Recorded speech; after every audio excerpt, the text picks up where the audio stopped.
It's my journey, it's your journey. You need my help and I need yours. 'Cause we are.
Family, and welcome. We're Bob and Penny Lord.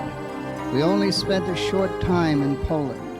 We listened to the eyewitness accounts of wholesale massacre of these brave people, first by the communists, then by the Nazis, and again by the communists. We can't help but wonder what kind of brainwashing had to be done to the troops of the Nazi and Soviet Union armies to get them to believe that everyone else in the world except them was so much garbage, to be discarded at will and slaughtered in any cruel and inhuman manner. We do know that Hitler instituted an indoctrination program for the Nazi military, claiming that they were the Aryan race and better than anyone else. By comparison, the rest of the world was just so much trash. Brother Joseph of our ministry told us that Poland had always blocked Germany from Russian attacks just by the nature of its geographical location. When the Russians would attack the Germans, or vice versa, the battle always wound up being fought on Polish soil. A statistic we read about World War II maintains that close to 30 million people were killed during that war, and over half of them were civilians. So much for the reported skill and bravery of those crack Nazi troops.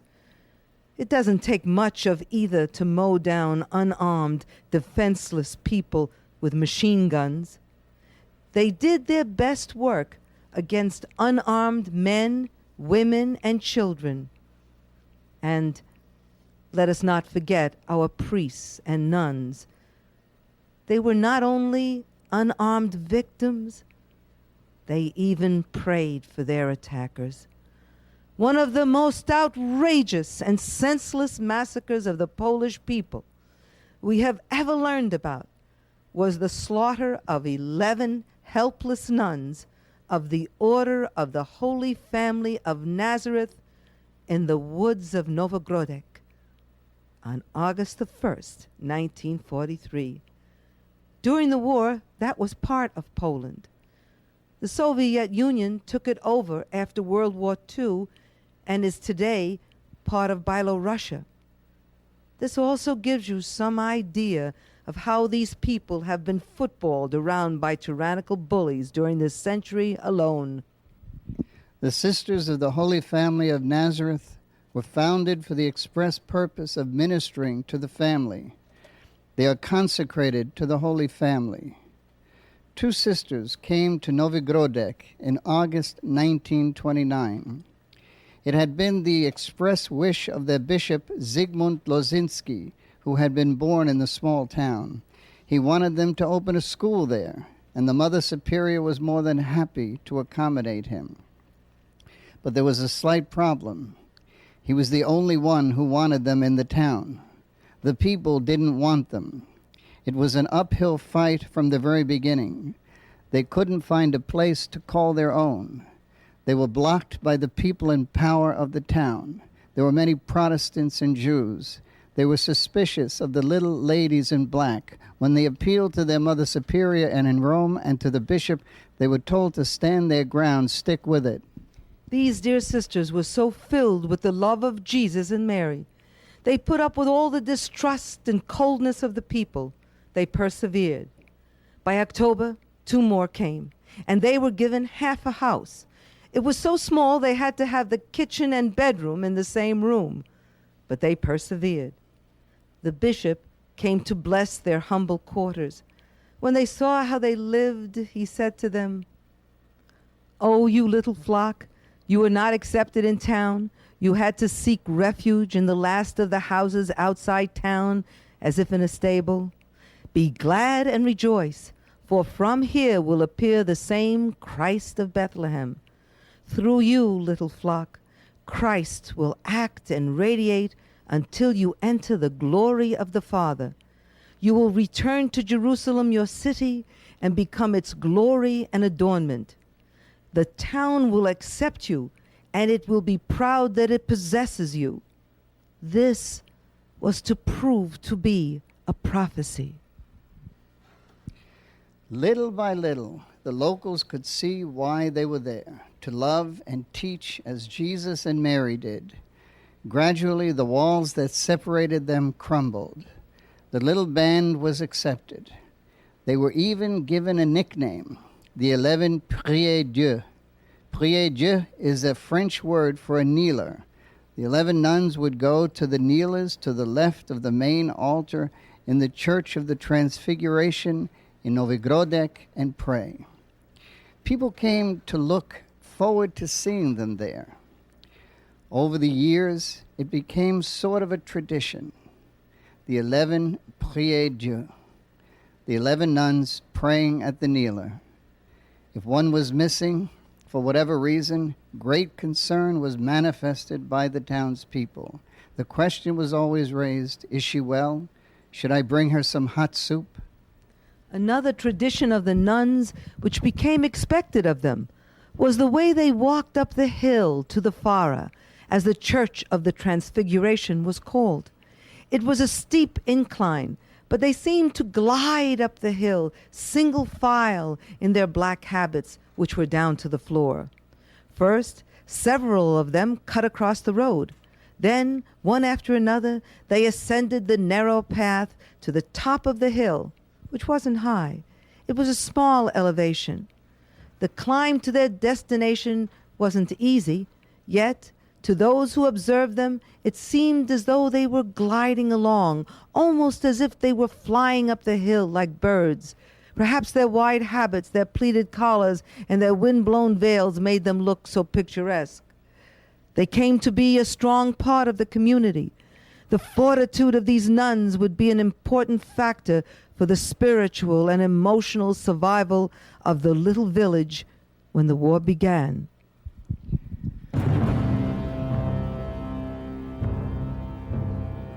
September the 1st, 1939, the Nazis attacked Poland from Germany. While Novogrodek was in eastern Poland and the Nazis attacked from the German border into western Poland, the danger was very real. It manifested itself in an unexpected way. On September 17, 1939, the Russians crossed the border into eastern Poland and occupied it. The war had begun for the people of Novogrodek.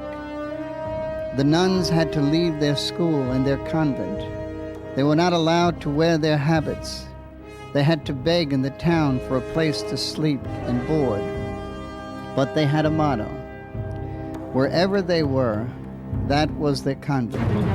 Wherever they laid their heads, Christ the King was present. Things were so bad under the Russian rule, they almost wished the Nazis could come in and take over. That is, until the Nazis did come in and take over. Within 2 years, the governing of Novogrodek changed hands from Soviet butchers to Nazi murderers. By June 1941, the people of the little village saw what a real threat a crack team of armed torturers could do to unarmed men, women, and children. The most immediate and obvious result of the Nazi takeover was the sight of Jews taken out of their homes, brought to the center square, and murdered. That was definitely the Nazi modus operandi. However, the nuns were allowed to put their habits back on. They were able to pray in the church. Perhaps the Nazis wanted to be able to identify them easily. Right after that, the persecution and atrocities began. In addition to the 50 Jews slaughtered in the center of town while the band played a Johann Strauss waltz, the Nazis routed out any communist sympathizers and immediately shot them. Watching executions, something most of the inhabitants of the little town had never witnessed in their lives, was becoming an everyday event. The people became numbed to what was happening. The situation went from intolerable to unbearable as the years went by. Jewish people were arrested for no reason, taken into the back of Nazi barracks and murdered. Other arrests of the men of the town very often took place in the middle of the night. The frightened voices of the men, screaming voices of their wives, and the muffled sound of children all became normal for that little town. The men would be taken off, never to be heard of again. The Nazi nightmare was in full swing.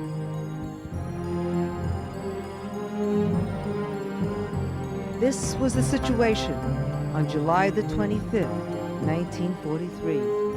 A group of men, mostly engineers and factory workers, were arrested by the Gestapo. It was pretty well expected that they would be killed. But an unusual thing happened. The commissar of the town, a man named Straub, complained bitterly to the Gestapo and SS that his authority was being belittled. He wanted to be the one to pass judgment on local people. Secretly, he wanted to hold them in the palms of his hands in fear, their entire lives depending on his whim. Actually, the Nazis would have understood that. They would have worked with him. But he gave them the excuse that he needed the men who had been arrested to work in the various offices and institutions. Why, he even flew to Minsk to appeal to a higher authority to have the sentence changed so that he would have these men to work for him. Now, nobody in the town knew anything about this. All they knew was that their husbands and loved ones were arrested. They would either be killed or sent to far-off concentration camps. A great fear overcame them. Then when days passed and the prisoners had not been removed from the town, curiosity took over. A Mrs. Branazuska enters the picture. We're not sure if she had a relative or a husband in the group of men who had been arrested. All we know is that one day she went to Mass at the Pfarrer. The nuns of the Order of the Holy Family of Nazareth were at that Mass also. After the Mass, she followed the nuns to their home. There was conversation about the situation in the town since the Germans had taken over. There was also a very casual discussion about the men who had been taken prisoner. All the sisters expressed their concern over the safety of these men, most of whom had families. The Mother Superior, Sister Stella, made a comment, very offhandedly, very innocently, how I would like to give my life to save them.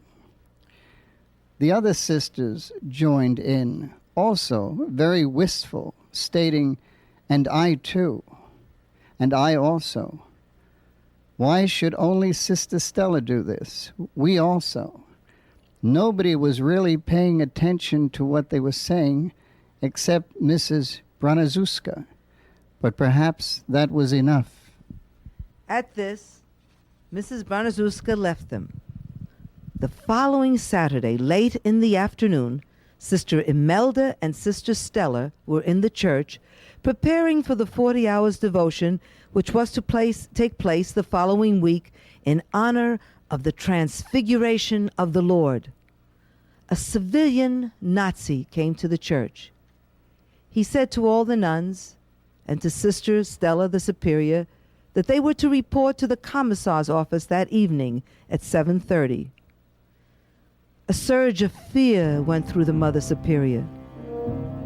After the man left, Sister Imelda asked her what she thought it meant.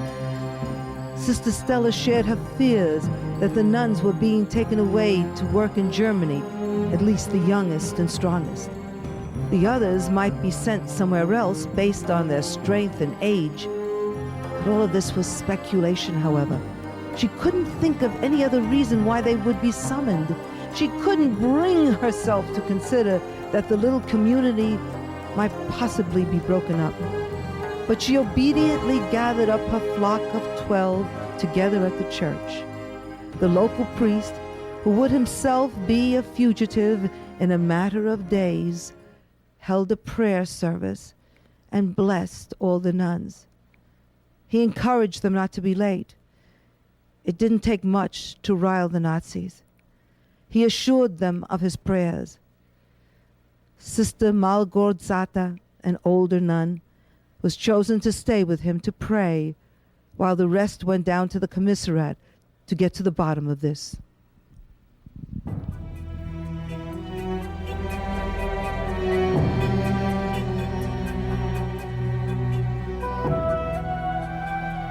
The nuns who went to the Commissar's office that night of July 31st, 1943 were as follows. Sister Maria Stella, age 54, Mother Superior of the group, a teacher by profession.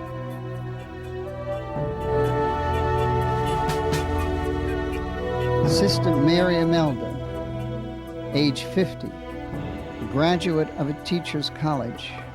Sister Mary Ramunda, age 50, 3 weeks short of her 51st birthday. Sister Maria Daniela, age 48. Sister Maria Canuzza, age 47. Sister Maria Guidona, age 43. Sister Maria Sergia, age 42, 18 days short of her 43rd birthday. Sister Maria Canuzza, age 38, 6 weeks short of her 39th birthday. Sister Maria Felicita, age 37, 1 month short of her 38th birthday. Sister Maria Heliodora, age 37. Sister Maria Borromeo, age 27. They traveled the road from their convent into the town. They passed friendly places, like the Church of St. Michael, where they always bowed their heads and made the sign of the cross. Other places, which had always been happy places, were now fearful places. The town square where many executions had taken place, Smolensky Street, where the Nazi soldiers were billeted, and the office of the Commissar was located. These had become frightening places. Neighbors begged them not to venture down into that part of town, but they went cheerfully, singing as they walked along, these brave women of Poland.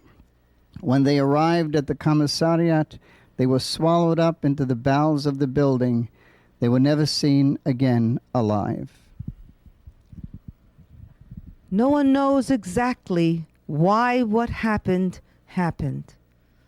A solid reason was never given. It was never even admitted that they were murdered, much less why. They were nuns. What could they do? They had no weapons. How could they jeopardize the great Nazi war machine? How could Hitler or any of his henchmen possibly have been afraid of these women in black?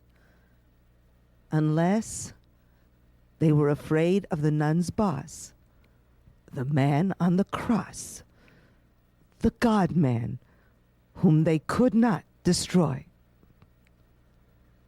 After many years, people came forward and gave enough details to piece together the events of the evening of July the 31st, 1943, and the early morning hours of August the 1st, 1943. We figured out what happened, but initially we could not figure why.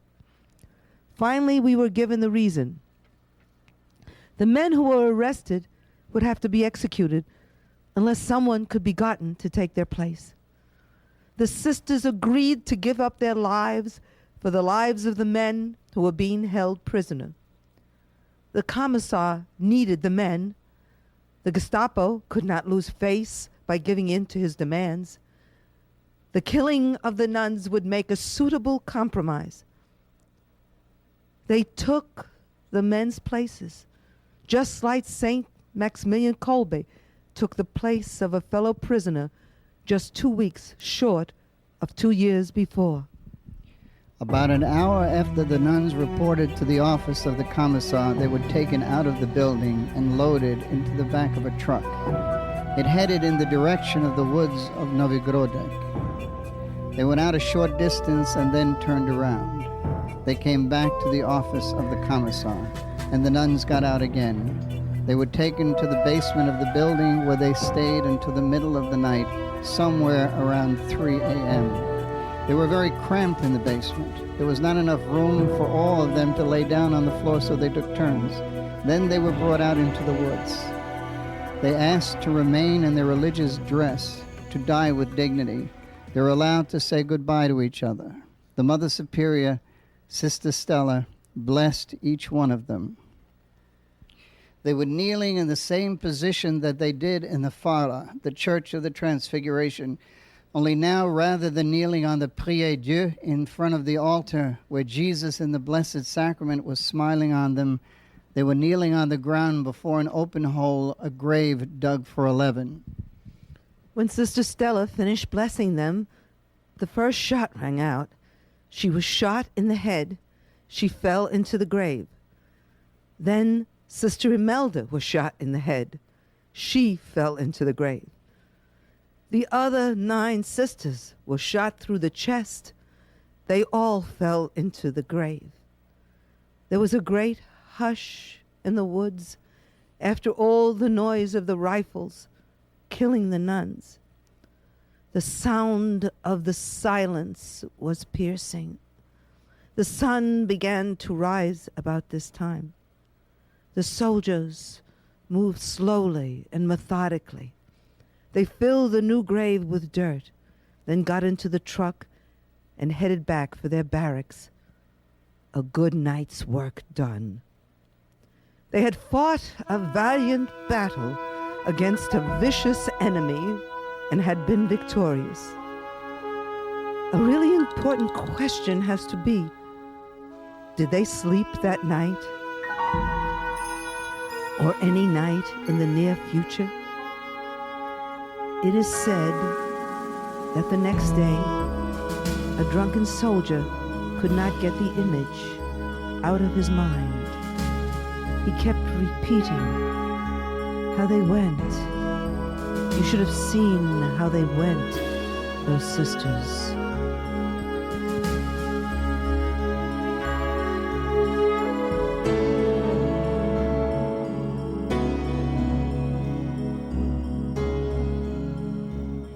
Sister, the oldest sister, Sister Malgorzata, waited at the convent the entire night with the parish priest. The 11 nuns never came back. A few days later, the priest was advised that the nuns had been killed out in the woods. He told Sister Malgorzata. She went into the woods, into hiding, and discarded her religious clothing, as did the priest. 5 weeks later, she went out into the woods on the pretext of looking for mushrooms. She had a little shovel with her. When she got to the spot in the woods where she could see the digging had recently gone on, she began to dig with her little mushroom shovel. Not far down, she felt a leg. She tore the stocking from the body. It had identification. It was Sister Sergia. She knew her comrades were truly dead. She marked the spot with a cross made out of twigs and left. She kept coming back from time to time to tend the grave of her companions.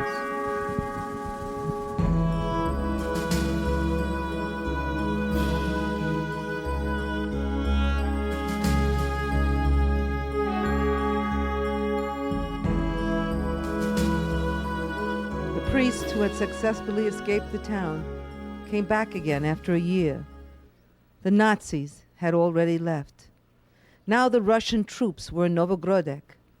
Sister Malgorzata told him about finding the grave. He went with her and a small group of people and blessed the grave. It was determined that that area had become a common grave for other religious, especially two priests who had disappeared early in the Nazi occupation and had never been heard from again. At the war's end, the poor people of Novogrodek were told that this town was no longer in Poland. The boundary lines had been moved quite a distance, so the land they had been born in, lived in, suffered in, was not theirs anymore. They had to be deported. Sister Malgorzata and the priests feared the grave of the 11 brave sisters would be covered by the brush. That, coupled with the fact that they were all being deported, no one would know anything about the nuns or their bravery or their grave. It would all be forgotten. On March 19th, 1945, the common grave was exhumed. The bodies of the 11 nuns were brought into their beloved Fara, the Church of the Transfiguration. There was a solemn mass of burial, and the 11 were put in their usual position at the left side of the altar near the prie-dieu. Then they were put into 11 individual little coffins and buried on the church grounds. The town will accept you, and it will be proud that it possesses you. The prophecy of the bishop, when they first arrived in 1929, was fulfilled. Honor was given them by those who loved them. But that's not the end of the story, however.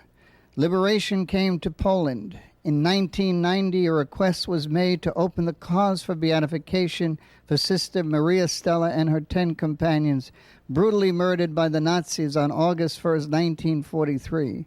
The reason given for their martyrdom was hatred for the church. The cause was opened. The bodies of the nuns were brought in from their tombs outside the church to a special chapel built inside the church. On September 27, 1991, they were brought into the church and placed in a common grave. After 46 years outside the church, they were finally home. They will never be forgotten.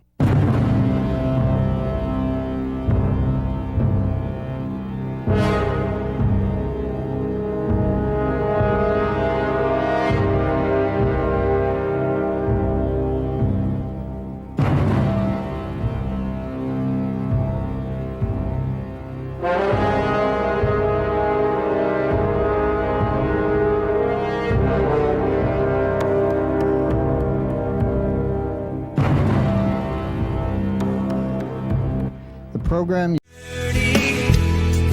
is your journey, but we won't